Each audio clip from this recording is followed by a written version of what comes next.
கர்த்தருடைய வார்த்தை நேராக போவோம். ஏசாயா புஸ்தகம்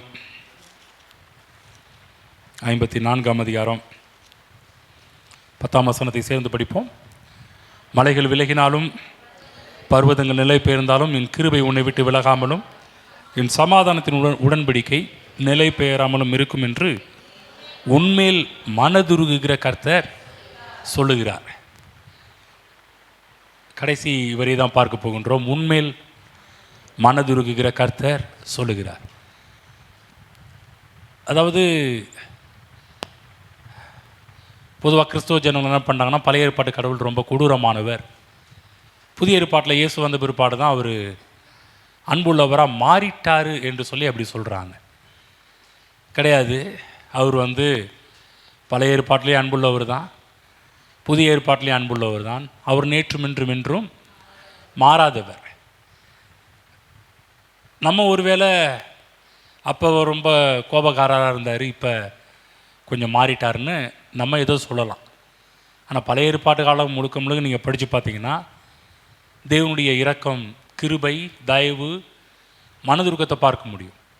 இந்த வாக்கு தத்துவத்தில் கூட அதுக்கு முன்னாடி பார்த்திங்கன்னா, இது எனக்கு நோவாவின் காலத்தில் உண்டான வெள்ளம் போல் இருக்கும், நோவாவின் காலத்தில் உண்டான வெள்ளம் இனி பூமியின் மேல் புரண்டு வருவதில்லை என்று நான் ஆணையிட்டது போல உன்மேல் நான் கோபம் கொள்வதில்லை என்றும் உன்னை நான் கடிந்து கொள்வதில்லை என்றும் ஆணையிட்டேன் சொன்ன பிற்பாடு தான் மலைகள் விலகினாலும் பர்வதங்கள் நிலை பெயர்ந்தாலும் என் கிருபை உன்னை விட்டு விலகாது, என் சமாதானத்தின் உடன்படிக்கை நிலை பெயராமலும் இருக்கும் என்று உன்மேல் மனதுருகிற கர்த்தர் சொல்லுகிறார். ஆகவே தேவன் இன்றைக்கும் நம் மீது மனதுருகிற கர்த்தராகவே இருக்கிறார்.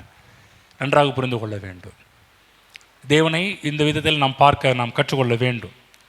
ஆகவே போன வாரத்தில் நம்ம பார்க்கும்போது தேவனுடைய இரக்கத்தை குறித்து, புதிய ஏற்பாட்டில் வெளிப்பட்ட தேவனுடைய இரக்கம் பல விதங்களிலே புதிய ஏற்பாட்டு காலத்தில் வெளிப்பட்டது, நம்முடைய ரட்சிப்பில் எப்படி வெளிப்பட்டது, நம்முடைய மீட்பில் எப்படி வெளிப்பட்டது என்றெல்லாம் பார்க்க ஆரம்பித்தோம். இன்றைக்கு இந்த சிலுவையில் வெளிப்பட்ட தேவனுடைய இரக்கத்தை பற்றி நாம் பார்க்க போகின்றோம். மத்தேயு புஸ்தகம் 14ஆம் அதிகாரம் 14ஆம் வசனத்தை படித்து காண்பிக்கிறோம். எடுத்துக்கொள்வோம், படிப்போம். 14 இயேசு வந்து திரளான ஜனங்களை கண்டு அவர்கள் மேல் மனதுருகி அவர்களில் வியாதியஸ்தர்களாய் இருந்தவர்களை சுஸ்தமாக்கினார். இது எப்போ நடந்தது என்று சொன்னால், கர்த்தராகிய இயேசு கிறிஸ்து உயிர் வாழ்ந்த காலத்தில், அதாவது பூமியில் உயிர் வாழ்ந்த காலகட்டத்தில் தேவனுடைய இரக்கம், மனதுருகி எப்படி தேவன் தன்னுடைய ஜனங்களை சுகமாக்கினார், வியாதியஸ்தர்கள் எல்லாம் சுஸ்தமாக்கினார் என்று பார்க்கின்றோம். ஆனால் தேவனுடைய இரக்கம் அதோடு நின்றுவிட வேண்டும் என்பது தேவனுடைய திட்டம் அல்ல. தேவனுடைய இரக்கம், தேவனுடைய மனதுருக்கம் முழு உலகத்துக்கும் கடந்து செல்ல வேண்டும் என்பது தேவனுடைய நோக்கமாக இருக்கின்றது. அது எப்படி செய்ய முடியும்? அவர் அங்கே இருந்தால் முடியாது, அங்கே வாழ்ந்துகிட்டு இருந்தாலும் முடியாது. அப்போ சிலுவையின் மூலமாக தேவனுடைய இரக்கம் முழு உலகத்துக்கும் இன்றைக்கு கடந்து வருகின்றது. படிப்போம். லூக்கா புஸ்தகம் 9ஆம் அதிகாரம் 51ஆம் வசனத்தை படித்து காண்பிக்கின்றேன். எடுத்துக்கொள்ளும். 51. பின்பு அவர்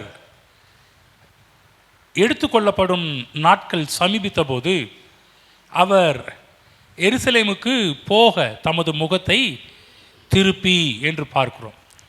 எடுத்துக்கொள்ளப்படும் நாட்கள் என்று வருகின்றது. அப்போ எடுத்துக்கொள்ளப்படும் நாட்களுக்கு முன்பாக எருசலேமிலே அவருக்கு சம்பவிக்க போகின்ற பல காரியத்தெல்லாம் அவர் பார்க்க ஆரம்பிக்கின்றார். இப்போ எருசலேமுக்கு போகிறாரு. எருசலேமுக்கு போகும்போது அவருக்கு நல்ல வரவேற்பு இருக்காது. இந்த டைம் அவர் முழுக்க முழுக்க சிலுவைக்கு தான் போகின்றார், மரணத்துக்கு போகின்றார், மரிக்கவே செல்ல போகின்றார். என்ன சொல்லப்போனால், அங்கே அவருக்காக கசையடிகள் காத்து கொண்டிருக்கிறது, அங்கே அவருக்காக முள்முடிகள் காத்து கொண்டிருக்கிறது, அவருக்கு ஆணிகள் காத்து கொண்டிருக்கிறது. ஆனால் எல்லாவற்றையுமே கர்த்தராகிய இயேசு கிறிஸ்து மனமுவந்து ஏற்றுக்கொள்கிறதை நம்ம பார்க்க ஆரம்பிக்கின்றோம். இதை அறிந்த பேதுரு பார்த்திங்கன்னா, மத்தேயு புஸ்தகம் 16ஆம் அதிகாரம் 23ஆம் வசனத்துக்கு நேராக போவோம்.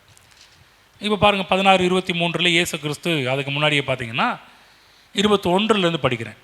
அது முதல் இயேசு தாம் எருசலேமுக்கு போய் மூப்பராலும் பிரதான ஆசாரியராலும் வேதபாரகராலும் பல பாடுகள் பட்டு கொலையுண்டு மூன்றாம் நாளில் எழுந்திருக்க வேண்டும் என்பதை தம்முடைய சீசர்களுக்கு சொல்லத் தொடங்கினார்.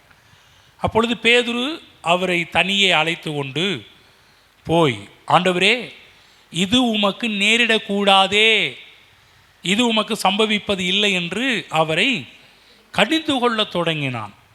அவரோ திரும்பி பேதுருவை பார்த்து, எனக்கு பின்னாக போ சாத்தானே, நீ எனக்கு இடரலாயிருக்கிறாய். தேவனுக்கு ஏற்றவைகளை சிந்தியாமல் மனுஷருக்கு ஏற்றவைகளை சிந்திக்கிறாய் என்றார். கவனமாக கேளுங்க. இயேசு என்ன பண்ணுறோம், எடுத்துக்கொள்ளப்படுற நாளுக்கு முன்னாடி எருசலேமுக்கு நேராக தன்னுடைய முகத்தை திருப்பினார்னு லூக்காவை படிக்கிறோம். மத்தேயுவில் பார்க்குறோம், அவர் சொல்கிறார், இந்த மாதிரி போகிறேன், அங்கே இந்த மாதிரிலாம் என்னை பிடிப்பாங்க, என்னை கொண்டு போவாங்க, இந்த மாதிரிலாம் மறிக்க போகிறேன்றதெல்லாம் பேசியிருக்கும்போது கூட இருக்கிற நண்பர் சீசருக்கு பிடிக்கல, இது உமக்கு நேரிடக்கூடாத ஆண்டவர் அப்படின்னு சொல்லிட்டு கவனமாக கேளுங்க. ஆனால் இயேசு கிறிஸ்து அவரை, பரவாயில்லப்பா, 12 பேர் இருக்கிறாங்க, 12 பேர் நீ ஒருத்தனாவது என் மேலே ரொம்ப அன்பாக இருக்கிற, ரொம்ப கரிசனையாக இருக்கிற, என் மேலே உனக்கு எவ்வளோ அக்கறை, ஒரு பயப்பிள்ளைக்கு என் மேலே அக்கறை இல்லை, ஆனால் உனக்கு மட்டும் நல்ல அக்கறை வந்துச்சுன்னு சொல்லி இயேசு பேதுருவை பார்த்து மெச்சிக்கொள்ளவில்லை. இயேசு பேதுருவை பார்த்து கடிந்து கொள்கின்றார். ஏன் என்று சொன்னால், இந்த உலகத்தில் இயேசு கிறிஸ்து பிறந்ததே, இயேசு என்று சொன்னாலே அவர் தமது ஜனங்களின் பாவங்களை நீக்கி அவர்களை ரட்சிப்பார் என்று சொல்லி முத இயேசு கிறிஸ்து பிறக்கிறதுக்கு முன்னாடியே பேர் அறிவிக்கப்பட்டது மட்டும் இல்லை, அந்த பேருடைய அர்த்தமும் சொல்லப்பட்டிருக்கிறது. அப்போ பாவிகளை ரட்சிக்க கிறிஸ்து இயேசு உலகத்தில் வந்தார் என்று கூட பிற்காலத்தில் பவுல் கூட புஸ்தகத்தில் நிருபங்களில் எழுதி வைத்திருக்கிறார். அப்போ ஒரு பாவியை ரட்சிக்க வேண்டும் என்று சொன்னால் இங்கு இயேசு கிறிஸ்து மரிக்க வேண்டும். இன்னும் சொல்லப்போனால் அவர் இந்த உலகத்துக்கு வந்ததே வாழ்கிறதுக்கு வரல, அநேகரை வாழ வைக்கிறதுக்கு வந்தார். அப்போ வாழ்கிறதுக்கு வரலன்னா வேறு எதுக்கு வந்தார்? தன்னுடைய மரணத்தின் மூலமாக. எப்போதுமே நம்மிடம் இருக்கின்ற எல்லா நெகட்டிவையும் அவர் எடுத்துக்கிட்டு நம்முடைய வாழ்வில் முற்போக்கானதை கொண்டு வந்துட்டார். பிற்போக்கானதெல்லாம் அவர் எடுத்துக்கிட்டு முற்போக்கான காரியத்தெல்லாம் நம்முடைய வாழ்வில் கொண்டு வந்து விட்டார். நம்முடைய அனைத்து தீமையும் அவர் எடுத்துக்கொண்டு அவருடைய அனைத்து நன்மையையும் நமக்கு கல்வாரி சிலுவையின் மூலமாக கர்த்தராகிய இயேசு கிறிஸ்து பண்டமாற்று முறை செய்தார். அப்போ சிலுவைக்கு நேராக போகிறாரு. என்ன அவருடைய அன்பு அவரை உந்து தள்ளிற்று. மக்கள் மீது வைத்த நேசம், பாசம், மனதுருக்கம், கொடூரமான மரணம், இதுவரை யாருமே சந்திக்காத ஒரு மரணம். சிலுவை மரணம் அந்த காலகட்டத்தில் இருந்தது. ஆனால் இவருக்கு கொடுக்கப்படுகின்ற மரண தண்டனை என்று சொல்லக்கூடியது எல்லாரும் பட்டது போல கிடையாது. இது சற்று வித்தியாசமானது. ஆனால் இப்படிப்பட்ட இந்த மரண தண்டனை அவர் எப்படி ஏற்றுக்கொண்டார் என்று சொன்னால் ஒரே ஒரு காரணம் இருக்குது. ஒன்றே ஒன்று, என் மேலேயும் உங்கள் மேலேயும் வைத்த அன்பு, பாசம், மனதுருக்கம், இரக்கம்தான் என்பதை நாம் மனதில் பதித்து கொள்ள வேண்டும். படிப்போம் சங்கீத புத்தகம் 22ஆம் சங்கீதம் 16ஆம் வசனம். அந்த காலகட்டத்திலேயே சங்கீதக்காரன் சிலுவை மரணத்தை பற்றி அன்றைக்கே தீர்க்க தரிசனமாக எழுதி வைத்திருக்கிறார். 22ஆம் சங்கீதம் 16ஆம் வசனம் படித்து காண்பிக்கிறேன். நாய்கள் என்னை சூழ்ந்திருக்கிறது, பொல்லாதவர்களின் கூட்டம் என்னை வளைந்து கொண்டது, என் கைகளையும் என் கால்களையும் உருவ குத்தினார்கள். பாருங்க, சங்கீதக்காரனாகிய தாவீது பிற்காலத்தில் மேசியா என்று சொல்லக்கூடியவர் இந்த உலகத்தில் வருவது மட்டுமல்லாமல் அவருடைய மரணத்தை முன்னறிவிக்கின்றார். எப்படி அவர் அடிப்பார்கள், எப்படி அவர் மரிப்பார் என்பதை பற்றி நான் சொல்கிறாரு. என் கைகளையும் என் கால்களையும் உருவ குத்தினார்கள். கவனமாக கேளுங்க, ஒரு விஷயம் சொல்கிறேன். இங்கு தாவீது இயேசுவின் பாடுகளை பற்றி உரைத்த போது பல 100 ஆண்டுகளுக்கு முன்பாகவே இதை பற்றி உரைக்கின்றார்.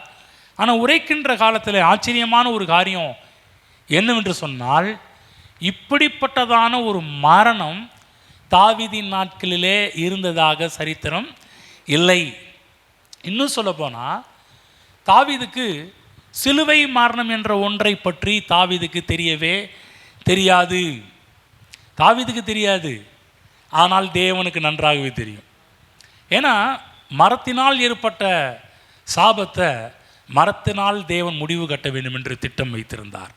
தேவனுக்கு தெரியும். வேதத்தில் பார்க்கின்றோம்.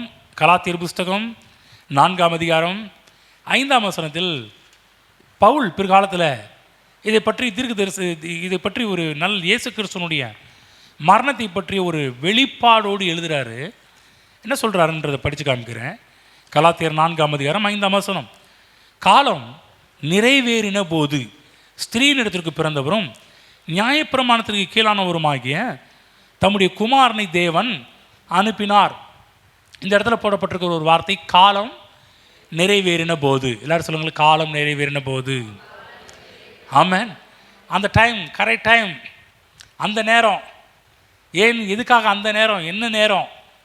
நல்லா கவனமாக கேளுங்க. காலம் நிறைவேறின போது அந்த நாட்களிலே பல சாம்ராஜ்யங்கள் எழும்பினது. அதாவது ஆரம்ப நாட்களிலிருந்து பல சாம்ராஜ்யங்கள், எகிப்திய சாம்ராஜ்யத்திலிருந்து பல சாம்ராஜ்யங்கள் எழும்ப ஆரம்பித்தது உலகத்தில். எல்லா சாம்ராஜ்யங்களும் தோன்றின. சாம்ராஜ்யம் என்று சொன்னால் இன்றைக்கி வல்லரசு நாடுகள். இன்றைக்கி எப்படி அமெரிக்கா மிகப்பெரிய வல்லரசு நாடு என்று சொல்கிறாங்களோ அதுபோல் சாம்ராஜ்யம் என்று சொன்னால் வல்லரசு நாடுகள். அந்த நாட்களில் வல்லரசு நாடுகள் ஏராளமானது எழும்பினது. முதல் எகிப்து எழும்பினது. அதைத் தொடர்ந்து அசீரியர்கள் எழும்பினார்கள். அதைத் தொடர்ந்து பாபிலோனியர்கள் எழும்பினார்கள். பெர்சியர்கள் எழும்பினார்கள். கிரீஸ் எழும்ப ஆரம்பித்தது. அதைத் தொடர்ந்து ரோம் எழும்ப ஆரம்பித்தது. கவனமாக கேளுங்க. இப்படி பல சாம்ராஜ்யங்கள் வல்லரசுகள் எழும்பினாலும் இதுக்கு முன்னாடி, ரோமுக்கு முன்னாடி இருந்த எந்த ஒரு வல்லரசுகளும் மரண தண்டனை என்ற ஒன்றை அவர்கள் பல கோணத்தில் வச்சுருந்தாங்க. ஆனால் ரோம அரசு மட்டும்தான் சிலுவை மரணம் என்று சொல்லக்கூடிய ஒரு மரணத்தை அவர்கள் காலகட்டத்தில் தண்டனைக்காக பயன்படுத்தினார்கள். கவனமாக கேளுங்க. ஒருவேளை இந்த சிலுவை மரணம் எகிப்து ஆரம்பத்திலேயே கையில் எடுத்துருந்துச்சுன்னா அன்றைக்கு தேவன் தன்னுடைய திட்டத்தை நிறைவேற்றியிருந்திருப்பார். ஒருவேளை பாபிலோன் இந்த சிலுவை மரணத்தை கையில் எடுத்துருந்துச்சுன்னா அன்றைக்கு நிறைவேறியிருக்கலாம். பெர்சியர்கள், மேதியர்கள், இப்படி யார் வேணாலும் சிலுவை மரணத்தை கையில் எடுத்திருந்தாங்கன்னா அன்றைக்கே நடந்திருக்கும். ஆனால் இயேசு கிறிஸ்து சிலுவையில் மரிக்க வேண்டும் என்பது தேவனுடைய திட்டமாக இருந்து அதற்காக வெயிட் பண்ணிகிட்டு இருந்தார். இந்த ரோமர்களுடைய ஆட்சி காலகட்டத்தில் தான் சிலுவை மரணம் அமல்படுத்தப்பட்டது. அவங்க தண்டனை என்ன? இன்றைக்கி பாருங்கள், உலகத்தில் நம்ம கவர்மெண்ட் இருக்கிறாங்க, நீதிமன்றங்கள் இருக்குது, கோர்ட் இருக்குது. யாராவது தவறு செய்தால் இன்றைக்கு ஒவ்வொரு நாடுகளும் பல தண்டனை கொடுக்க ஆரம்பிக்கிறார்கள். நம்ம ஊரில், நம்ம நாட்டில் பொதுவாக பார்த்திங்கன்னா தண்டனை என்று சொன்னாலே என்ன சொன்னால் தூக்கு தண்டனை கொடுக்க ஆரம்பிப்பாங்க. மேலை நாடுகள்லாம் தண்டனை என்று சொன்னாலே எலக்ட்ரிக் சேர் அதில் வச்சு அவங்கள கொள்ளுவாங்க. இன்னும் பல அரபு நாடுகள்லாம் சுட்டு கொன்றுவாங்க. இந்த மாதிரி பல தண்டனை முறைகள் ஒவ்வொரு நாட்டில் இருக்குது. ஆனால் ரோமர்கள் ஆட்சி காலகட்டத்தில் தண்டனை முறை என்று சொல்லக்கூடியது சிலுவை மரணம். ஆகவேதான் காலம் நிறைவேறின போது. இதுக்காக தான் நான் இவ்வளோ நாள் வெயிட் பண்ணேன். இப்போ இந்த ஆட்சியில் தான் என்ன பண்ண போகிறேன், இவருடைய இந்த காலகட்டத்தில் தான் மரணத்தை கொண்டு வர போகிறோம், மரணம் சம்பவிக்க போவதாக அவர் அறிவிக்க ஆரம்பிக்கின்றார். அப்போ கவனமாக கேளுங்க. தேவன் அதுவரை காத்திருந்தார். எதுவரை காத்திருந்தார்? இந்த ரோமர்களுடைய மரண தண்டனைக்காக காத்திருந்தார். அந்த காலகட்டத்தில் தான் தேவன் தன்னுடைய குமாரன் இந்த உலகத்துக்கு அனுப்பினார். ஏனென்று சொன்னால் ரோமர்களுடைய சிலுவை மரண தண்டனை என்பது சாதாரணமானதல்ல, அகோரமான மரணம். இந்த மரணம், கவனமாக கேளுங்க, தேவன் தன்னுடைய குமாரன் மீது இரக்கத்தை காண்பிக்கவில்லை. ஆனால் உங்கள் மேலே, என் மேலே தேவன் இரக்கத்தை காண்பித்து தன்னுடைய எல்லா கோபத்தையும் குமாரன் மீது இறக்க ஆரம்பித்தார். இன்றைக்கு தேவனுடைய ஜனங்கள் மீட்படைய வேண்டும் என்பது தேவனுடைய திட்டமாக இருந்தது. அதற்காக தான் தேவன் இப்படி ஒரு வார்த்தை சொல்கிறார். ஒரு வார்த்தை படிப்போம். லூக்கா புஸ்தகம் 12ஆம் அதிகாரம் 49ஆம் வசனத்தில் இயேசு கிறிஸ்து ஒரு காரியம் சொல்கிறார். அந்த வசனத்தை படிப்போம் பாருங்கள். 12ஆம் அதிகாரம் 49ஆம் வசனம். பூமியின் மேல் அக்கினியை போட வந்தேன், அது இப்பொழுதே பற்றி எறிய வேண்டும் என்று விரும்புகிறேன். ஆகிலும் நான் முழுக வேண்டிய ஒரு ஸ்நானம் உண்டு, அது முடியும் அளவும் எவ்வளவோ நெருக்கப்படுகிறேன். கவனமாக கேளுங்க. இயேசு கிறிஸ்து சொல்கிறாரு, நான் முழுக வேண்டிய ஒரு ஸ்நானம் உண்டு. நிறைய ஸ்நானங்கள் இருக்குது. என்னென்ன ஸ்நானம்? ஞான ஸ்நானம் என்ற ஒன்று இருக்குது. பைபிள் இருக்குதுல்ல, ஞானஸ்நானம். இன்றைக்கி நீங்களும் நாங்களும் கர்த்தராகிய இயேசு கிறிஸ்துவை சொந்த இரட்சகராக ஏற்றுக்கொண்டதற்கு அடையாளமாக ஞான ஸ்நானம் என்று ஒன்று எடுக்கிறோம். பரிசுத்தாவின் ஞான ஸ்நானம் என்று இருக்கிறது. அக்கினி ஞானஸ்தானம் என்று இருக்கிறது.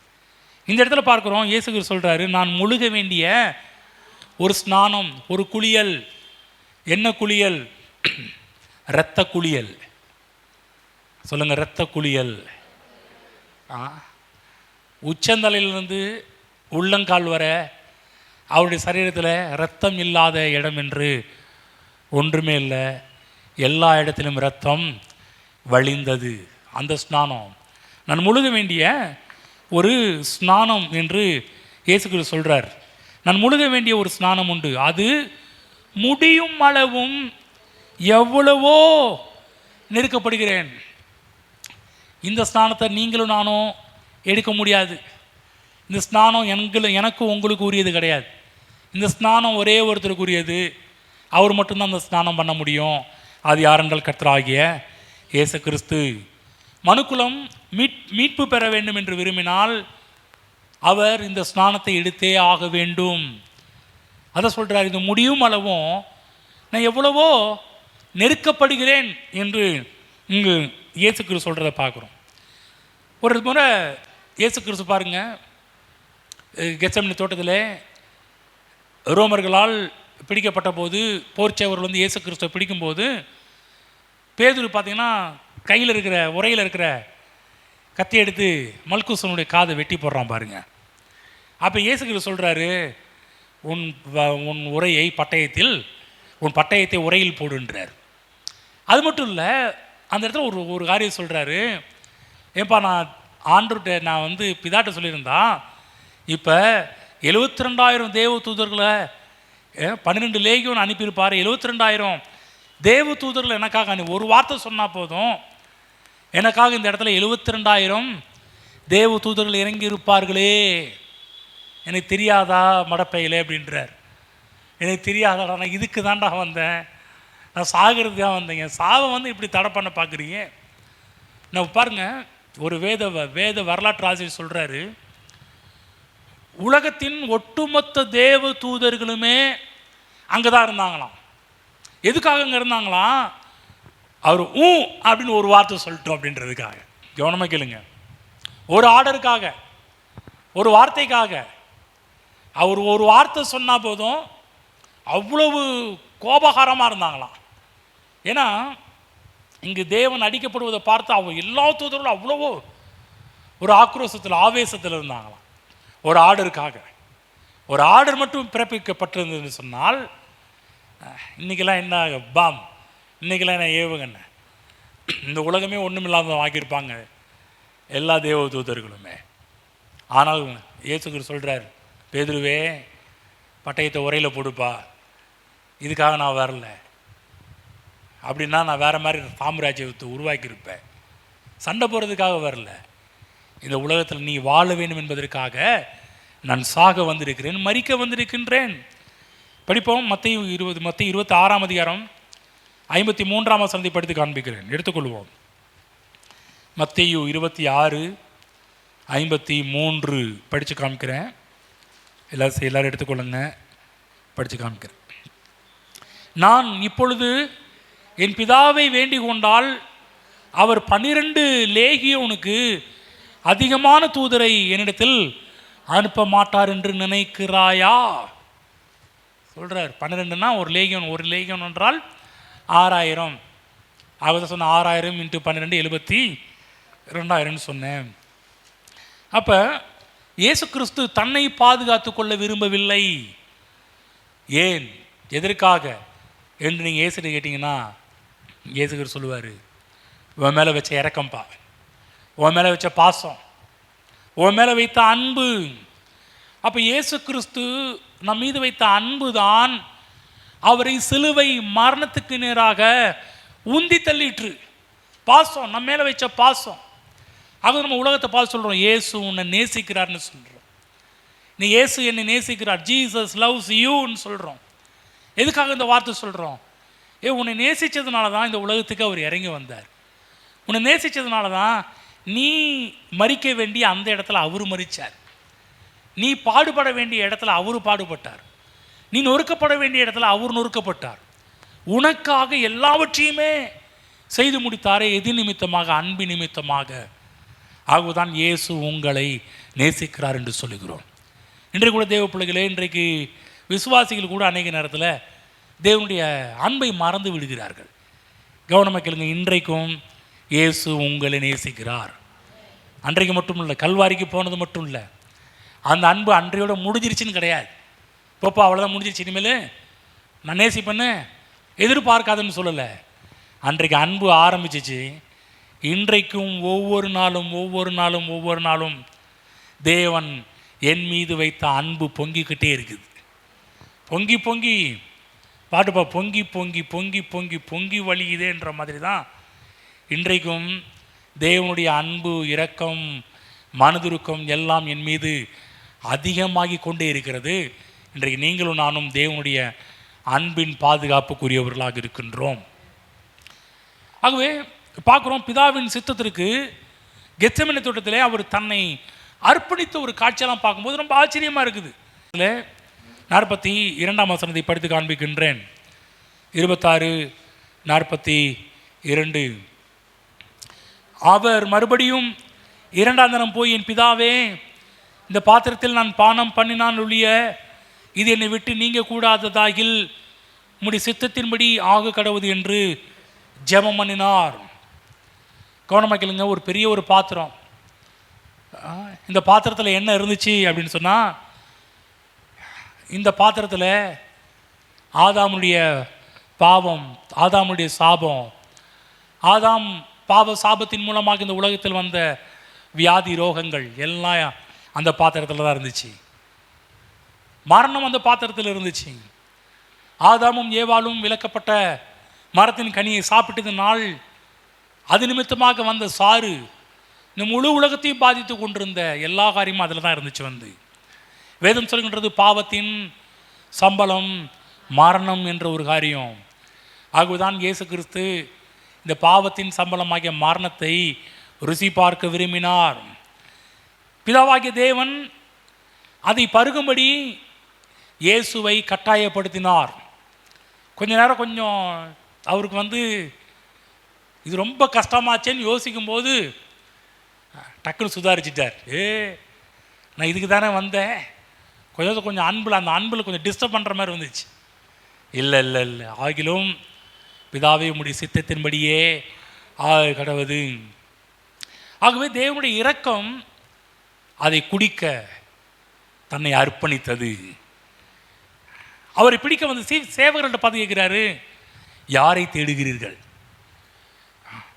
யோசிச்சு பாருங்க, கொஞ்சம் கூட எந்த ஒரு டென்ஷன் இல்லாமல், பதட்டமும் இல்லாமல் அந்த சீன்லாம் பைபிளை நீங்கள் படிக்கும்போது, கல்வாரி பாடலாம் படித்து பாருங்கள். இன்றைக்கி நம்மளை யாராவது சின்ன இது பண்ணால் லைட்டாக தொட்டாலும் வேகத்தில் அடிச்சுடுறோம் வந்து, இல்லைங்களா? யாரும் நண்பர்களாவது, வீட்டில் அண்ணன் தம்பிகளாவது, அக்கா தங்கச்சிகளாவது லைட்டாக தொட்டால் போதும், எப்படா தொல்லான்னு சொல்லி வேகத்தில் கையை வச்சிடுறது. ஆனால் இங்கே அந்த மாதிரிலாம் எந்த ஒரு சீனையும் நீங்கள் பார்க்கவே முடியாது. இயேசுவை தேடிட்டு இருக்கிறாங்க. தேடுற ஆள்கிட்டே போய் யாரை தேடுகிறீர்கள்? என்னமா ஆள் பாருங்க, அவருடைய அன்பு. அந்த நேரம் நம்மளை தான் என்ன பண்ணுவான், டே என்ன தானே நம்மளை தானே பிடிக்க வரான், டே பேதுரு ஜாக்கிரதையா, முன்னாடியே ரூட்டை போட்டு வை, முன்னாடியே நம்ம எப்படி தப்பிக்கலான்ற ஸ்கெட்செல்லாம் போட்டு வைன்னு சொல்லி பேதுரு யாக்கோப்டெல்லாம் கர்த்தர் சொல்லி வைக்கல. யோவான் 18ஆம் அதிகாரம் திருப்பிக் கொள்வோம், 6ஆம் வசனம். இது எல்லாமே அன்பு. சிலுவையில் நீங்கள் பார்க்கும்போது முழுக்க முழுக்க கர்த்தருடைய அன்பை தான் பார்க்க முடியும். 18ஆம் அதிகாரம் 6ஆம் வசனம் படித்து காண்பிக்கிறேன். நான் தான், அதுக்கு முன்னாடி படிக்கிறேன் பாருங்க, 4 இயேசு தமக்கு நேரிட போகிற எல்லாவற்றையும் அறிந்து எதிர்கொண்டு போய் அவர்களை நோக்கி யாரை தேடுகிறீர்கள் என்றார். அவர் தான் பிடிக்க வந்திருக்கிறார். அவங்கள்டே போய் கேட்குறாரு, யாரைப்பா தேடிக்கிட்டு இருக்கிறீங்க? அவருக்கு அவர்கள் பிரதியுத்தரமாக நசரனாகி இயேசுவை தேடுகிறோம் என்றார்கள். அதற்கு அவர் நான் தான் என்றார். அவரை காட்டி கொடுத்த யூதாசும் அவர்களுடன் கூட நின்றான். நான் தான் என்று அவர் அவர்களிடத்தில் சொன்னவுடனே அவர்கள் பின்னிட்டு தரையில் விழுந்தார்கள். அவர் மறுபடியும் அவர்கள் நோக்கி யாரை தேடுகிறீர்கள் என்று கேட்டார். அவர்கள் நசரனாகி இயேசுவை தேடுகிறோம் என்றார்கள். இயேசு பிரதித்திரமாக நான் தான் என்று உங்களுக்கு சொன்னேனே, என்னை தேடுகிறது உண்டானால் இவர்களை போக விடுங்கள் என்றார். எவ்வளவு அன்பு! யோசிச்சு பாருங்க. இயேசு கிறிஸ்து தப்பிக்க வழி இருந்துச்சா? ஏராளமான வழிகள் இருந்துச்சு தப்பிக்க. தப்பித்தாரா? கொஞ்சம் கூட இல்லை. ஏன்? அன்பு. அவர் மரித்தே ஆக வேண்டும். எதற்காக மரித்தே ஆகணும்? அவர் மரித்தால்தான் நமக்கு வாழ்வு. ஆகதான் மனதுருக்கம் அவரை உந்தி தள்ளினது. அந்த நாட்களில் படிப்பு இன்னொரு வசனத்துக்கு போயிட்டு வருவோம். மத்தேயு 27ஆம் அதிகாரம் போவோம். 34ஆம் வசனம். மத்தேயு 27:34 படித்து காமிக்கிறேன் பாருங்க. கசப்பு கலந்த காடியை அவருக்கு குடிக்க கொடுத்தார்கள். அவர் அது ருசி பார்த்து குடிக்க மனதில்லாதிருந்தார். யோசிச்சு பாருங்க. அன்றைக்கு சிலுவையில் அறையப்பட்ட எல்லாருக்குமே பார்த்தீங்கன்னா இந்த கசப்பு கலந்த காடியை கொடுப்பாங்க. ஏன் இந்த கசப்பு கலந்த காடியை கொடுக்குறாங்கன்னா, அது ஒரு விதமான போதை. இன்றைக்கி தண்ணி போட்டாங்கன்னா அவங்களுக்கு எல்லா வழியும் மறந்துடும். சில பேர் சொல்லுவாங்க, ஏங்க தண்ணி அடிக்கிறீங்க, ஏங்க குடிக்க போகிறீங்க? காலையில் சார் நின்று நின்று நின்று நின்று கால்லாம் வலிச்சு போச்சா, சாயங்காலம் போனால் ஒரு பெக்கு போட்டால் தான், ஒரு ஆஃப் போட்டால் தான் நல்லாயிருக்கும், அப்போ அது நல்லா தூக்கம் வரும்ல. சில பேர்லாம் பாருங்கள், குடிக்கிற எல்லாரும் பாருங்கள் ஏதாவது நொண்டி சாக்கு வச்சுருப்பாங்க.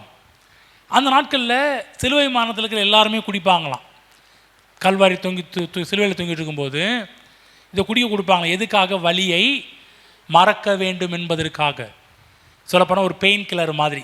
மாத்திரை போட்டால் எப்படி பெயின் ரிலீஃப் ஆகுதோ அதே போல் இது போட்டால் கொஞ்சம் ரிலீஸ் ஆகிருன்ற மாதிரி அதை குடிக்க ஆரம்பிப்பாங்களாம். ஆனால் இயேசு அதை குடிக்க மனதில்லாது இருந்தார். ஏன்? இந்த பாடு நான் பட்டாகணும். யோசிச்சு பாருங்கள். அந்த பெயின் கில்லர், அந்த போதை மருந்து வெள்ளை போலம் கலந்திருந்தபடியால் போதை ஏறி வேதனை இல்லாமல் போகக்கூடிய அளவுக்கு இருக்கிறதுனால அந்த வெள்ளை போலம் கலந்த காடியை கொடுப்பாங்க. இயேசு கிறிஸ்து அதை குடிக்க மறுத்தார் என்று வேதத்தில் படிக்கின்றோம். ஏன் என்று சொன்னால், என்னுடைய உங்களுடைய வேதனையை அவர் மனமு வந்து சகிக்க விரும்பினார். ஆமென். ஒருவேளை கொஞ்சம் யோசிச்சு பாருங்கள். எல்லாமே பாருங்கள், எல்லாம் அன்பு தான். இது அவர் பண்ணியிருக்கலாம், குடிச்சிருக்கலாம். கொஞ்சம் வலியை மறக்கிறதுக்கு நீ நம்ம வலி ஏதோ மாத்திரை போடுற மாதிரி இவர் போட்டிருக்கலாம், வந்து வலியை மறக்கிறதுக்கு. இல்லை, மனமு வந்து. ஆமென். தேவ பிள்ளைகளை, இன்றைக்கும் அந்த அன்பு குறையில. இன்றைக்கும் மனமும் வந்து கர்த்தர் நம்ம நேசித்துக்கிட்டு இருக்கிறாரு. எத்தனை இறக்கம்! ஆகுதான் நமக்கு இரக்கம் நிச்சயம். நமக்கு நம் மீது வந்த பாவத்தினால் நம் மீது வந்த சாபம், ரோகம், தண்டனை எல்லாவற்றையும் கர்த்தராகிய இயேசு கிறிஸ்து அவர் எடுத்துக்கிட்டு அவருடைய கிருபை, இரக்கம், தயவு, அன்பு எல்லாமே நம் மீது அவர் செலுத்தி விட்டார். எத்தனை பாக்கிய பெற்றவர்கள் தெரியுமா? நீங்களும் நானும் பாக்கியசாலிகள், ஆசீர்வதிக்கப்பட்டவர்கள். இதெல்லாம் பிற்காலத்தில் பார்த்த பவுல் ரொம்ப ஆச்சரியப்பட்டு நிருபங்களை எழுதுகிறார். நிருபங்களை படித்து பாருங்கள். மத்தேயு, மார்க்கு, லூக்கா, யோவான் நடந்த சம்பவத்தினுடைய எல்லா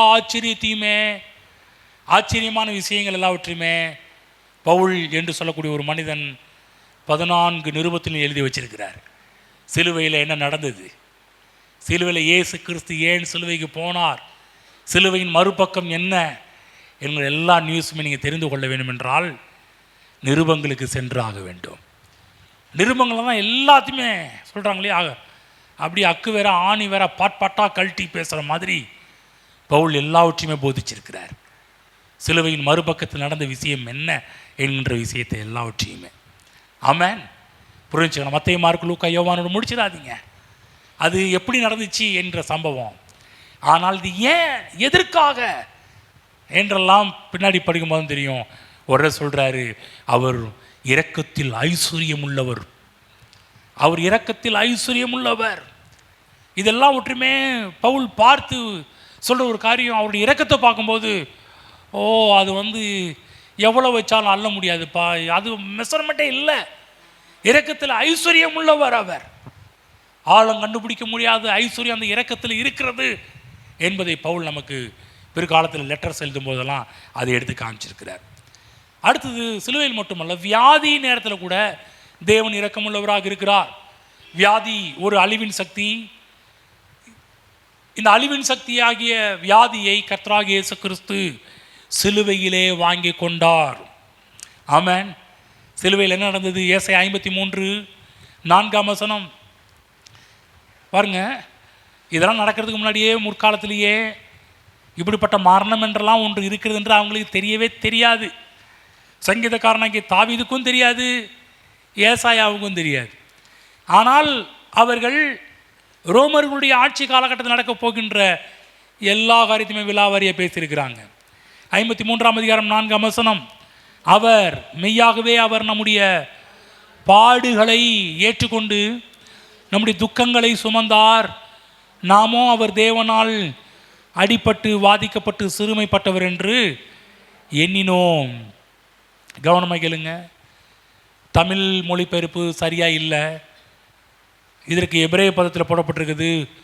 வியாதி என்ற இடத்துக்கு கோலி என்று சொல்லக்கூடிய ஒரு வார்த்தை பயன்படுத்தப்பட்டிருக்கிறது. மெய்யாகவே அவர் நம்முடைய பாடுகளை ஏற்றுக்கொண்டு, கோலி என்று சொல்லக்கூடிய வார்த்தை வியாதியை ஏற்றுக்கொண்டு, நம்முடைய துக்கங்கள் என்ற ஒரு வார்த்தையில் மக்கோஃப், அதாவது வேதனையை ஏற்றுக்கொண்டு, கோலி அண்டு மக்கோஃப். கோலி என்றால் வியாதி, மக்கோஃப் என்றால் வேதனை. அப்போ எப்படி படிக்கணும்?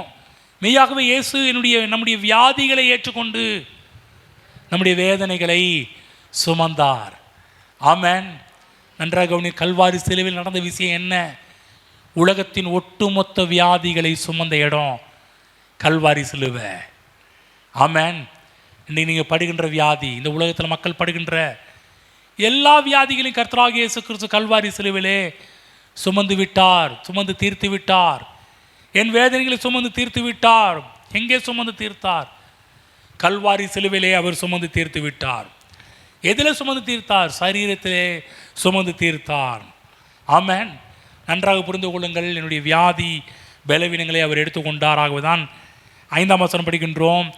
நம்முடைய மீறுதல்கள் நிமித்தம் அவர் காயப்பட்டு, நம்முடைய அக்கிரமங்கள் நிமித்தம் அவர் நொறுக்கப்பட்டார். நமக்கு சமாதானத்தை உண்டு பண்ணும் ஆக்கினை அவர் மேல் வந்தது, அவருடைய தழும்புகளால் குணமாகிறோம். ஆமென்.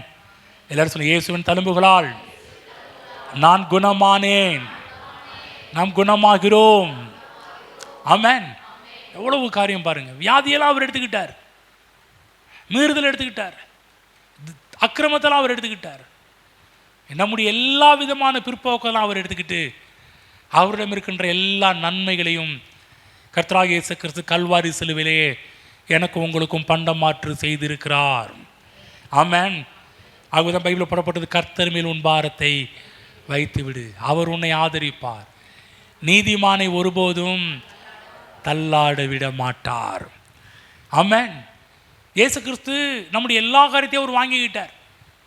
கர்த்தர் மேல் உன் பாரத்தை வைத்து விடு. உங்கள் பாரத்தை நீங்கள் சுமக்க வேண்டிய அவசியம் கிடையாது, இயேசு சுமந்து விட்டார். ஆமென். நீங்கள் சுமக்க வேண்டிய அவசியம் கிடையாது, அவர் ஏற்றுக்கொண்டு விட்டார். நீ ஏற்றுக்கொள்ள வேண்டிய அவசியம் கிடையாது. அவருடைய இரக்கத்தின் உச்சக்கட்டம் கல்வாரி சிலுவை. ஆமென். உலகத்தில் பார்த்தீங்கன்னா இன்றைக்கு மக்கள் விலை உயர்ந்த காரியங்களை பறிப்பதில் ஆயத்தமாக இருப்பாங்க. ஆனால் பார்த்தீங்கன்னா தேவனாகிய கர்த்தர் நம்மிடம் இருக்கின்ற நாற்றமான வியாதியை அவர் கல்வாரி சிலுவையில் அவர் எடுத்துக்கிட்டார். நம்மிடம் இருக்கிற விலையேறி பெற்ற காரியம் அதை தூக்க அவர் வரல. நம்முடைய எது வீக்கு, நம்முடைய எது ஒஸ்ட்டு, வியாதி நாற்றம் முடிச்சது, அதை கல்வாரி சிலுவையில் அவர் எடுத்து தீர்த்து ஒன்றுமில்லாமல் ஆக்கிவிட்டார். ஆகவே நீங்கள் பாரத்தை சுமக்க வேண்டிய அவசியம் கிடையாது. வியாதியின் பாரத்தையும், கவலையின் பாரத்தையும், கஷ்டத்தின் பாரத்தையும், நஷ்டத்தின் பாரத்தையும் நீங்கள் சுமக்க வேண்டிய அவசியம் கிடையாது. ஆமென். படிப்போம். லேவியராகமம் புஸ்தகம் 16ஆம் அதிகாரம் 20ஆம் வசனம். லேவியராகமம் 16:20. அந்த நாட்கள்லேயே இயேசு கிறிஸ்துவனுடைய மரணத்தை பற்றி, கல்வாரியை பற்றி, கல்வாரியில் என்ன நடக்கப் போகிறது என்பதை பற்றி மோசையின் மூலமாக தேவன் அன்றைக்கே தீர்க்க தரிசனமாக பல விஷயங்கள் எழுதி வச்சிருக்கிறாரு. ஒரு காரியத்தை மட்டும் காண்பிக்கிறேன். 16:20 வசனத்தை படித்து காண்பிக்கிறேன். அவன் இப்படி பரிசுத்த ஸ்தலத்துக்கும் ஆசரிப்பு கூடாரத்துக்கும் பலிபீடத்துக்கும் பிராயச்சித்தம் செய்து தீர்த்த பின்பு உயிரோடு இருக்கிற வெள்ளாட்டு கடாவை சேர பண்ணி அதன் தலையின் மேல் ஆரோன் தன் 2 கைகளையும் வைத்து அதன் மேல் இஸ்ரவேல் புத்திரருடைய சகல அக்கிரமங்களையும் அவருடைய எல்லா பாவங்களினாலும் உண்டான அவர்களுடைய சகல மீறுதல்களையும் அறிக்கையிட்டு அவைகளை வெள்ளாட்டு கடாவுடைய தலையின் மேல் சுமத்தி அதை அதற்கான ஆள்வசமாய் வனாந்திரத்துக்கு அனுப்பிவிட கடவன். அந்த வெள்ளாட்டுக்கடா மக்களுடைய எல்லா பாவத்தையும் சுமந்து கொண்டு ஒருவரும் குடியிராத வனாந்திரத்துக்கு துரத்தப்படும். அந்த வனாந்திரத்தில் போகவிட கடவன் என்று போடப்பட்டிருக்கிறது. படிக்கிறோமா? அந்த வெள்ளாட்டுக்கடா அவருடைய அக்கிரமங்களை எல்லாம் தன்மேல் சுமந்து கொண்டு குடியில்லாத தேசத்துக்கு போவதாக அவன் அந்த வெள்ளாட்டுக்கடாவை வனாந்திரத்திலே போகவிட கடவன். அந்த வெள்ளாட்டுக்கடாவுக்கு பேர் போக்காடு. சொல்லுங்க, போக்காடு. அந்த ஆட்டுக்கு பேர் என்னது? போக்காடு. இயேசு நம்முடைய போக்காடு. எல்லாரும் சொல்லுங்கள், இயேசு என்னுடைய போக்காடு. என்னவென்று சொன்னால், இந்த ஆசாரியன் ஒட்டுமொத்த இஸ்ரவேலுடைய எல்லா பாவத்தையும் அந்த ஆட்டின் தலை மேலே வச்சு சுமத்தி அதை அப்படியே போக்காடா அனுப்பி விடுவான். கவனமாக கேளுங்க. இஸ்ரவேல் ஜனங்கள் இந்த இடத்துல பாவம் செஞ்சாங்களா பாவம் செய்யலையான்னு இல்லை, இவங்க செஞ்ச எல்லா பாவமும் அந்த போக்காட்டின் மீது பண்டமாற்று செய்யப்பட்டது. கவனமாக கேளுங்க. செஞ்சவன் செய்யாதவன் எல்லாருமே இதில் இருக்கிறான். எல்லாருடைய பாவமும் இப்போ யார் மேலே? இஸ்ரவேல் ஜனங்களுடைய எல்லாருடைய பாவமும் இப்போ என்ன? பண்டமாற்று. இவங்களுடைய பாவம் இப்போ எங்கே போகுதுன்னு சொன்னால் ஆட்டின் மேல் செலுத்தப்பட்டது. கவனமாக கேளுங்க. இன்றைக்கு ஏன் பாவம் உங்கள் பாவம், ஏன் வியாதி உங்கள் வியாதி, ஏன் தரித்திரம் உங்கள் தரித்திரம், என்னுடைய சாபம் உங்கள் சாபம் எல்லாம் இயேசு கிறிஸ்துவின் மீது சுமத்தப்பட்டது. ஆமென். நம்ம சுமக்க வேண்டிய அவசியம் கிடையாது. சுமத்தப்பட்டு அது துரத்தப்பட்டது. அது போக பார்த்துட்டே இருப்பாங்க ஜனங்கள். பார்க்கும்போது அவங்களுக்குள்ள என்ன ஒரு சந்தோஷம்னா, ஓ என் பாவத்தை சுமந்து கொண்ட அந்த வெள்ளாடு போக்காடு போகுதுன்னு சொல்லி எல்லாரும் இங்கிருந்து பார்த்துக்கிட்டு இருப்பாங்க. அது போய் தீர்வுன்னு பார்த்துக்கிட்டு இருப்பாங்க. அது போன பிற்பாடு தான் உள்ள மகிழ்ச்சி, இனிமேல் நான் பாவி இல்லை என்று சொல்லி. அதே போல தான் பிற்காலத்திலே சங்கீதக்காரன் சங்கீதத்தை எழுதும்போது சொல்கிறாரு, மேற்குக்கும் கிழக்குக்கும் எவ்வளவு தூரமோ அவ்வளவு தூரமாய் நம்முடைய பாவங்களை நம்மை விட்டு விலக்கினார்.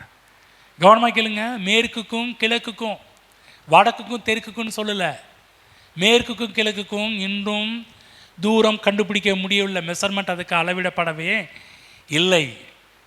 ஆகவே தான் கர்த்தர் கட்ட சொன்னார், அது மேற்கு கிழக்குக்கும் எவ்வளோ தூரமோ அவ்வளோ தூரம் விலக்கியாச்சு. எல்லாரும் சொல்லுங்கள், என்னுடைய பாவங்கள் மேற்குக்கும் கிழக்குக்கும் எவ்வளவு தூரமோ அவ்வளவு தூரம் விலக்கிவிட்டார். ஆமென். நீ கண்டுபிடிக்கணும் நீ நினச்சிங்கன்னா மேற்கு திசையை நோக்கி போயிட்டீங்கன்னா போயிட்டே போய் கொண்டே இருக்க முடியும். எண்டை நீங்கள் கண்டுபிடிக்க முடியாது. அதே போல தான் கர்த்தர் அதெல்லாம் பிளான் பண்ணி தான் பண்ணியிருக்கிறாரு. மற்ற திசையாக இருந்தால் அவன் கண்டுபிடிச்சிருவான். இது கண்டுபிடிக்கவே முடியாத இடத்துல தேவன் கொண்டு போய் வச்சுட்டார். ஆகவே எல்லையே இல்லாத தூரத்துக்கு தேவன் நம்முடைய பாவங்களை ஒன்றுமில்லாமல் கல்வாரி சிலுவையில் தீர்த்து கட்டிவிட்டார். ஆமென். புரிஞ்சுக்குங்க. சிலுவையை நோக்கி பாருங்கள், சிலுவை நோக்கி பார்த்து நன்றி செலுத்துங்கள், அதை ஆராதியுங்கள். சிலுவையை மரித்த கர்த்தராகிய இயேசு கிறிஸ்துவை நாம் உயர்த்த ஆரம்பிக்க வேண்டும். யாத்திராகமம் புஸ்தகம் 23ஆம் அதிகாரம் 25ஆம் வசனத்தில் படிக்கின்றோம், உங்கள் தேவனாய் கர்த்தரை சேவிக்க கடவீர்கள், அவர் உன் அப்பத்தையும் உன் தண்ணீரையும் ஆசீர்வதிப்பார், வியாதியை உன்னிலிருந்து விலக்குவார். ஆமென்.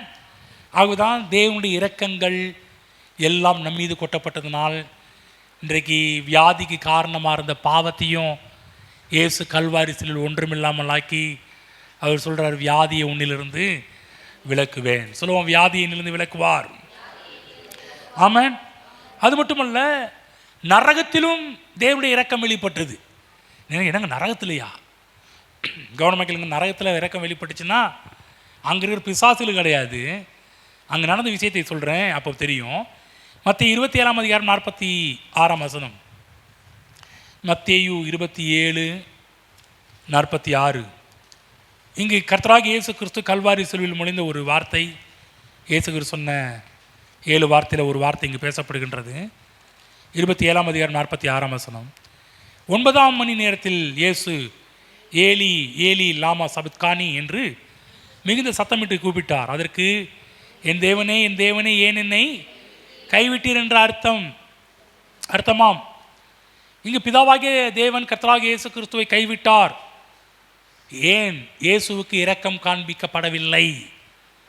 இயேசுவில் கோபாக்கினை கொட்டப்பட்டது.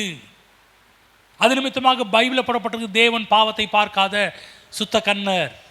இயேசு கிறிஸ்துவின் மீது பாவம் சுமத்தப்பட்டபடினால் தேவனாகிய கர்த்தர் தன் முகத்தை திருப்பி கொண்டார்.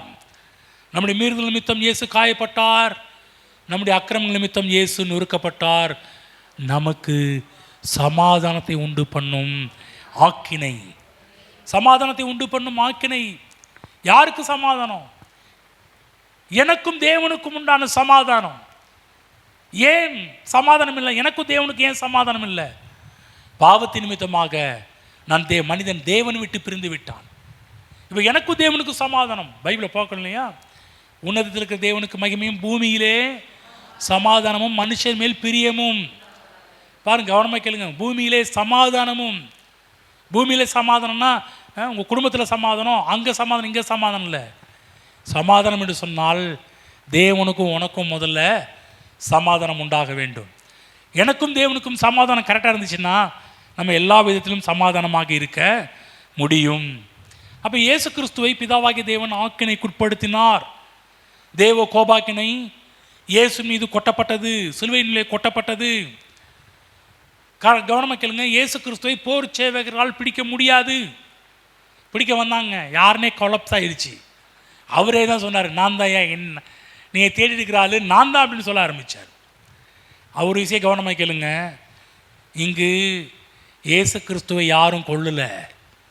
இயேசு கிறிஸ்துவோட ஜீவனை அவரே ஒப்பு கொடுத்தார். ஆமென். யூத வரலாற்று ஆசிரியர் ஜோசிபஸ் என்று சொல்லக்கூடிய ஒரு வரலாற்று ஆசிரியர் சொல்கிறாரு, இவ்வளவு அடி வாங்கி ஒருத்தனும் உயிரோடு இருந்ததாக சரித்திரம் இல்லைன்றார். அவர் சொல்கிறாரு, இந்த சாட்டையில் அடிப்பாங்க பாருங்கள், 39 அடி. இந்த 39 அடி சாட்டையில் முதுகில் அடித்து பிக்கும் போதே சரீரத்தில் எல்லாம் கரியும் வெளியே வந்துடும், சதை வெளியே வந்துடும். அதில் சொல்கிறாங்க, ஒன்று நாக்கை வெளியே தொங்க விட்டு செத்து போயிடுவாங்க, பைத்தியம் பிடிச்சிரும். இது 2 காரியம் கண்டிப்பாக நடந்திருக்கும். ஆனால் அவ்வளவு அடி வாங்கியும் அந்த சிலுவையை சுமந்துக்கிட்டு கல்வாரி மலைக்கு போய் அங்கே அவர் அடித்து பல காரியத்தை பண்ணி சிலுவையில் தொங்கிட்டு இருக்கும்போது தான் ஒரு வார்த்தை கடைசியாக சொல்லி முடிக்கிறாரு, பிதாவே உம்முடைய கையில் என் ஆவியை ஒப்பு கொடுக்கிறேன். ஆமென். யோசிச்சு பாருங்கள், அது வரலும் உயிரை பிடிச்சி வச்சுக்கிட்டார். ஏன்னா இவரை உயிரெடுக்கிறதுக்கு யாருக்கும் அதிகாரம் இல்லை என்பதை காண்பிக்க விரும்பினார். அவரே தானாக முன் வந்து கொடுக்கிறார். படிப்போம். அப்போஸ்தலர் 2ஆம் அதிகாரம் எடுத்துக்கொள்வோம். அப்போஸ்தலர் 2:23ஆம் வசனத்தை படித்து காண்பிக்கிறேன். அப்படி இருந்தும் தேவன் நிர்ணயித்திருந்த ஆலோசனையின்படியையும் அவருடைய முன்னறிவின்படியையும் ஒப்பு கொடுக்கப்பட்ட அந்த இயேசுவை நீங்கள் பிடித்து அக்கிரமக்காரருடைய கையினால் சிலுவையில் ஆணி அடித்து கொலை செய்தீர்கள். கவனமாக கேளுங்க. இந்த இடத்துல பேதுரு ஒரு அழகான ஒரு வார்த்தையை சொல்கிறாரு. என்ன சொல்கிறாருன்னா, அப்படி இருந்தும் நீங்கள் நினச்சிங்களா நீங்கள் அவரை கொன்னீங்கன்னு சொல்கிறாரு. அப்படி இருந்தும் தேவன் நிர்ணயித்திருந்த ஆலோசனையின்படியேயும், நீங்கள் போட்ட பிளான் நினச்சிட்டு இருக்கிறீங்களா? காய்பா அண்ணா பிரதான ஆசிரியர்களை நீங்கள் ஸ்கெட்ச் போட்டிங்க நினச்சிட்டு இருக்கிறீங்களா? ஸ்கெட்சு போட்டதே தேவன் தான் அப்படின்றார். பேதுரு சொல்கிறார், தேவன் நிர்ணயித்திருந்த ஆலோசனையின்படியையும் அவருடைய முன்னறிவின்படியையும் ஒப்பு கொடுக்கப்பட்ட அந்த இயேசுவை கவனிச்சிங்களா என்ன சொல்கிறாருன்னு? அந்த மக்களுக்கு எப்படி இருந்திருக்கும் பாருங்க.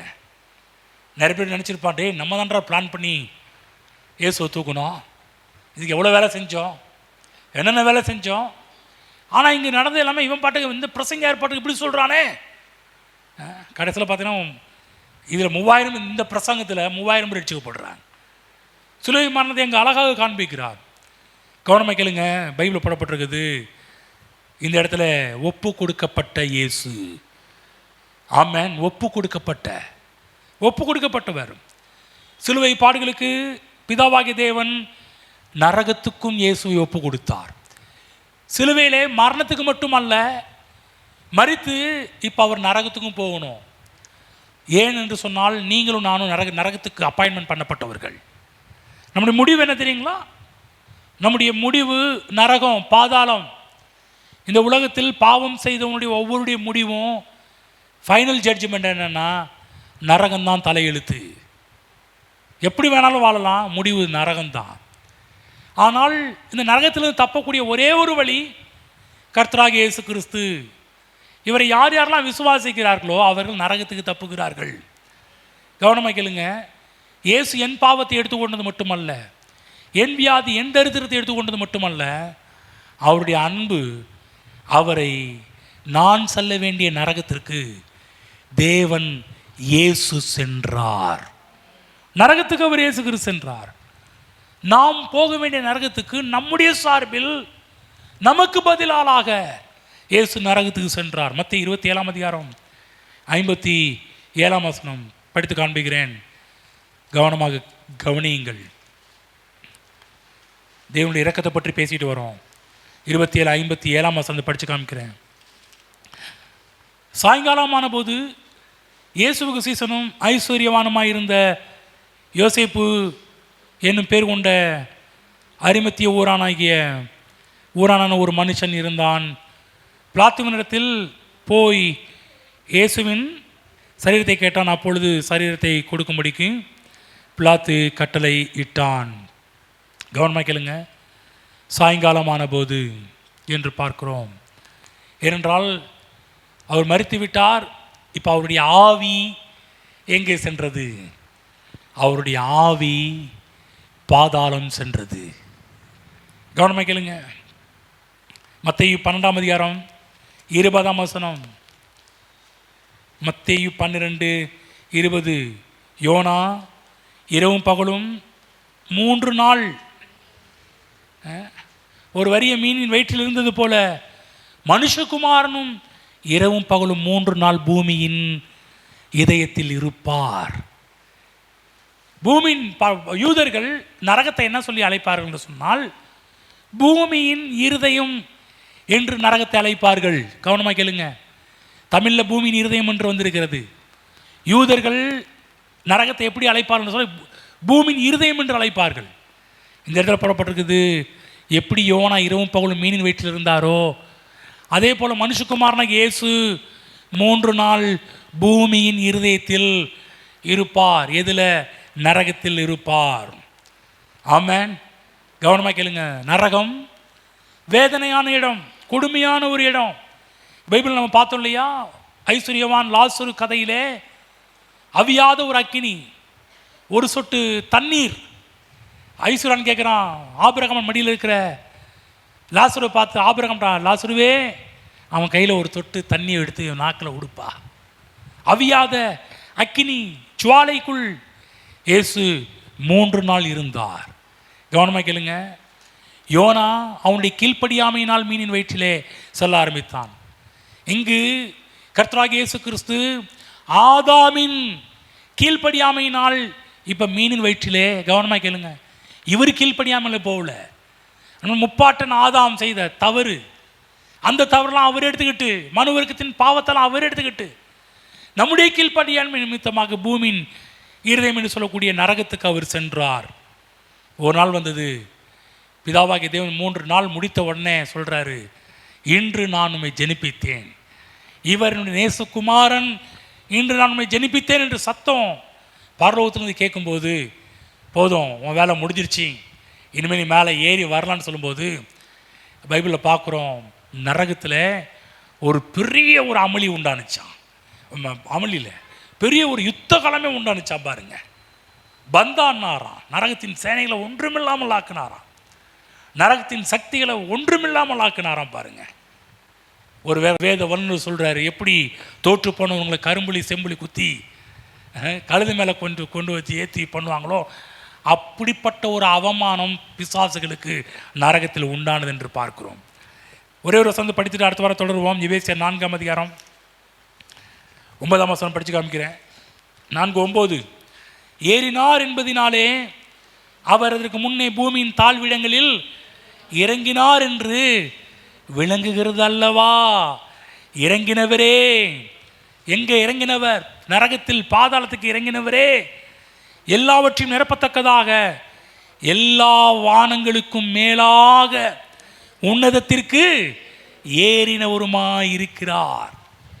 ஆமே, நான் சொன்னல, மத்தேயு மார்க்கு லூக்கா யோவானில் என்ன நடந்துச்சு, ஏன் நடந்துச்சு, பவுல்கிட்ட போய் கேட்டீங்கன்னா ஆன்சர் தெரியும். பவுல் சொல்ல இறங்கினார் மட்டும் இல்லை, இன்னொன்று ஏறினார், ஜெயித்தார், உயிர்த்தெழுதலை பற்றி பேசுகின்றார். அப்போ இயேசு மனுக்குலத்தின் தண்டனை எல்லாவற்றையும் பாதாளத்தில் அனுபவித்து தீர்த்து விட்டார். அவருடைய இரக்கம், அவருடைய அன்பு, தேவ பிள்ளைலாம் புரிஞ்சுக்குங்க. எனக்கும் உங்களுக்கும் நியமிக்கப்பட்டது நரகம். ஆனால் அந்த நரகத்தை இயேசு கிறிஸ்து அவர் அந்த நரகத்தின் தண்டனையை அவர் எடுத்து கொண்டு விட்டார். அவர்தான் பவுல் பிற்காலத்தில் வெளிப்பாடு பெற்று சொல்றாரு, அவன் ஆக்கினை தீர்ப்புக்கு உட்படான் என்று சொல்றார். ஆமென். பைபிள் போடப்பட்டிருக்குது. ரோமர்கள் புத்தகம் 8ஆம் அதிகாரம் 1ஆம் வசனம், ஆவியின்படி நடக்கிறவனுக்கு ஆக்கினை தீர்ப்பு இல்லை. ஆக்கினை தீர்ப்பு இல்லை, நோ காண்டமினேஷன், நோ நரகம். யாருக்கு? கிறிஸ்தவனுக்கு, இயேசு கிறிஸ்து ஏற்றுக்கொண்டவனுக்கு. ஆமென், ஆமென். எழுந்து நிற்போம். மனுக்குலம் விடுவிக்கப்பட்டு விட்டது. ஆவியிலே மனுக்குலத்தின் பிரதிநிதியாகிய கர்த்தராகிய இயேசு கிறிஸ்து நரகத்துக்கு சென்று, பாதாளத்துக்கு சென்று, அங்கு நரகத்தின் சேனைகள் எல்லாவற்றையும் ஒன்றுமில்லாமல் ஆக்கிவிட்டார்.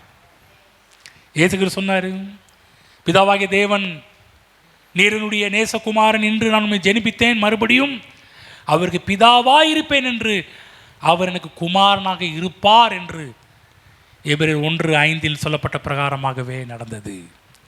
ஹல்லேலூயா. இன்றைக்கும் தேவன் நம் மீது இரக்கமுள்ளவராக இருக்கிறார். இரக்கத்தை நினையுங்கள்.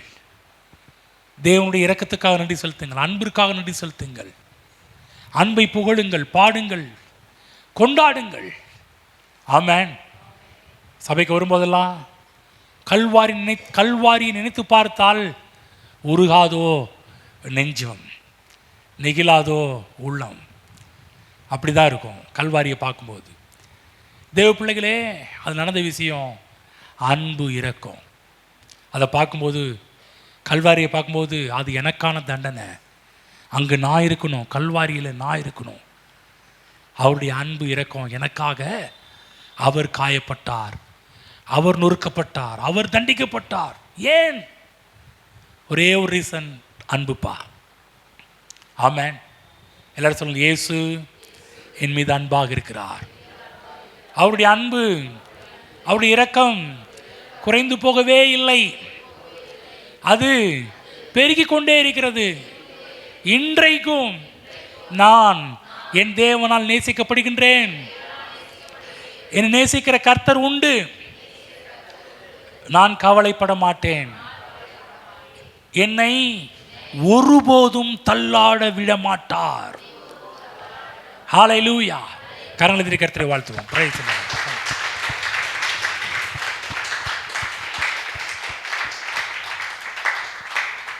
பிதாவாகிய ஆண்டவரே, கர்த்தராகிய இயேசு கிறிஸ்து நாமத்தில் நம்முடைய சமூகத்தில் இருக்கிறோம். விலையேறப்பட்ட இந்த நேரத்திற்கு நன்றி செலுத்துகிறோம். இந்த நேரத்தில் நம்முடைய அன்பை பார்க்க, இரக்கத்தையும் மனதிற்கத்தையும் பார்க்க உதவி செய்திட நன்றி செலுத்துகிறோம். கல்வாரி சிலுவையிலே வெளிப்பட்ட உம்முடைய அன்பை பார்க்கிறோம். எங்கள் வியாதி பலவீனங்கள் எல்லாம் சுமந்து கொண்ட உம்முடைய அன்பை பார்க்கிறோம்.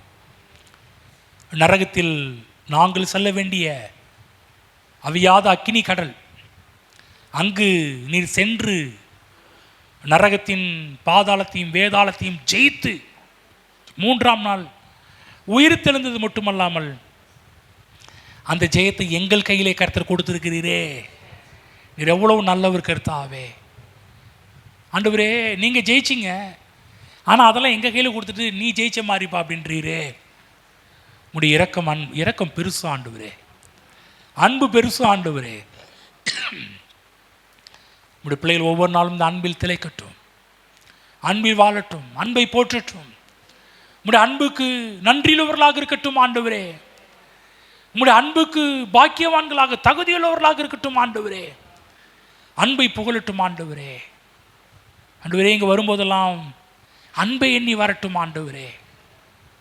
ஓ ஸ்தோத்திரம் ஆண்டவரே. உம்முடைய அன்பு என்ன செய்யும்? மலைகள் விலகினாலும், பர்வதங்கள் நிலை பெயர்ந்தாலும் என் கிருபை உன்னை விட்டு விலகாது என்று சொன்னீரே. விலகாத கிருபை உம்முடைய பிள்ளைகளை தூக்கி சுமப்பதாக. கர்த்தர் மேல் உன் பாரத்தை வைத்து விடு, அவர் உன்னை ஆதரிப்பார்.